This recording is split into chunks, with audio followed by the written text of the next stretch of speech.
عندك الدوالي في رجليكي ومضايقاكي وشكلها وحش.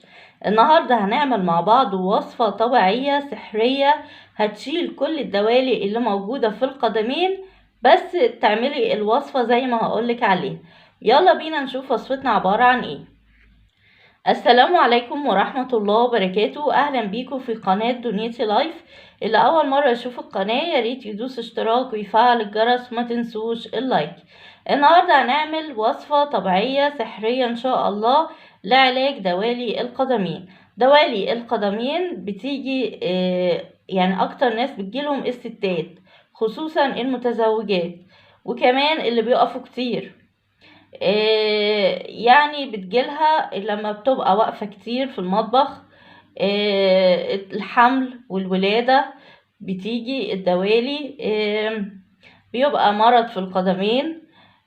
المهم الدوالي دي بتبقى زي اللي هي بيبقى شكلها زي العروق كده، بتبقى عرق ازرق بالدم، بدل ما هو الدم احمر فيه لا، بتدي منظر كده ان العروق فيها زرقاء او الدم بيبقى ازرق كده، فبتدي اولا بتبقى مؤلمة ساعات، كمان بتدي منظر وحش للرجلين، بتشوه الرجلين خصوصا في منطقة الورك او الفخدين، فبتضايق ستات كتير جدا وبيبقى منظر الرجل مش حلو. فاحنا النهاردة هنعمل وصفة سهلة جدا هتشيل الدوالي اللي موجودة في القدمين دي. بس نستمر على الوصفة، هتاخد وقت شوية بس ان شاء الله مش هتلاقي دوالي خالص في القدمين. اول حاجة هستخدمها ان انا هجيب نص كوباية من الخل الابيض بتاعنا اللي موجود في البيت، بجيب نص كوباية منه. تاني حاجة معانا وهو ان انا هجيب نص كوباية برضو من زيت الزيتون. الكوبايات هنا معانا بتبقى كبيرة او صغيرة على حسب ما انتي هتدهني. يبقى نص كوباية خل ابيض ونص كوباية زيت زيتون. ما عندكيش زيت زيتون، اي زيت موجود عندك في البيت. بنبتدي بقى ندهن بيها المنطقة، بنضيف الكوبايتين مع بعض، بنرجهم حلو قوي في ازازة او في طبق، وببتدي ادهن بايدي المناطق اللي فيها الدوالي.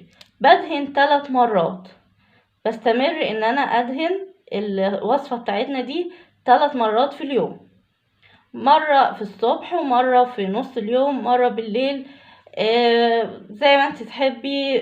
على المهم بيبقى على فترات متباعدة. بدهن رجلي 3 مرات يوميا، واستمر على الوصفة دي يوميا ان انا ادهن رجلي 3 مرات بالخل والزيت لغاية ما تختفي تماما الدوالي بتاعتنا. طب هتختفي امتى؟ النتيجة هتظهر من اسبوعين لشهر على حسب جسم كل واحدة او واحد، على حسب طبيعة الجسم، على حسب طبيعة البشرة. في ناس بشرتها بتتحسن بسرعة جدا فمش هتاخد وقت، في ناس لا هتاخد وقت طويل. فاحنا هنا الخل مع الزيت، كمان لو في مشاكل في البشرة هتختفي، يعني مثلا زي الجلد مقشر، في سواد، في اي التهابات موجودة في الجلد مثلا خشن، الزيت مع الخل هينضف الجلد تماما. فالنتيجة تبتدي تظهر من اسبوعين لشهر، لكن النتيجة سحر، هتختفي الدوالي تماما، مش هيبقى فيه دوالي اطلاقا عندك لو استمريتي على الوصفة بتاعتنا دي بإذن الله.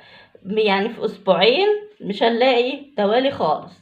ده لو الناس مثلا اللي هي مناعتها قوية وبشرتها هتناسب بسرعة، دي اللي هتختفي في اسبوعين. الناس بقى اللي هتاخد وقت بالكتير شهر، لكن باذن الله مش هيبقى في دوالي في القدمين. الستات اللي بتتكسف تقعد في بيتها قدام جوزها رجليها عشان الدوالي دي بتتكسف منها، لا دلوقتي تقدري براحتك تلبسي اللي انت عايزاه وتقعدي براحتك في بيتك. الدوالي مش هيبقى فيه مشكلة فيها، منظر رجليك هيبقى جميل، بشرتك كمان هتبقى حلوة وناعمة ورطبة، لان الزيت هنا مع الخل بجد بيدي نتيجة حلوة قوي للبشرة وهيفتحها. بجد الوصفة بتاعتنا سحرية وهتعجبكم بإذن الله. دي كانت وصفتنا، يا رب تكون عجبتكم. لو عجبتكم يا ريت اشتراك وشير ولايك للقناة، وشكرا ليكم والسلام عليكم ورحمة الله وبركاته.